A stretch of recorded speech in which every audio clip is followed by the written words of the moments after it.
Les années 80 sont souvent représentées par ces films d'action mettant en scène la violence d'une star aux muscles développés, tels que Rambo avec Stallone ou alors Terminator, Commando, Conan le Barbare avec la deuxième star que tout le monde s'arrache à cette période, Arnold Schwarzenegger.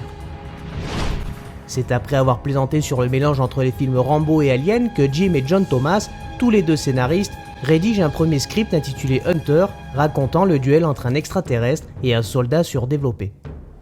Joel Silver, fondateur de Silver Pictures, connu pour avoir produit Commando, Die Hard et bien plus tard Matrix, décide donc de faire ce script nommé Hunter, un film avec un budget de 15 millions de dollars dans les années 80, aussi spectaculaire que sa dernière production en date, Commando. Ce qui conduira d'ailleurs la production du film à reprendre Arnold Schwarzenegger pour camper le rôle d'Alan Dutch-Schaeffer, l'adversaire du fameux Predator. Mais nous sommes à l'époque des blockbusters, alors Schwarzy, qui suggéra de ne pas être le seul gros bras de la partie, sera rejoint par Carl Weathers, connu pour son rôle d'Apollo Creed dans la franchise Rocky, Jesse The Body Ventura, ancien membre des forces spéciales et ancien catcheur de la AWA et de la célèbre WWE de 80 à 84, et un certain Jean-Claude Van Damme, pour un court instant, ce qui nous amène à parler des débuts difficiles de la mise en œuvre du Predator.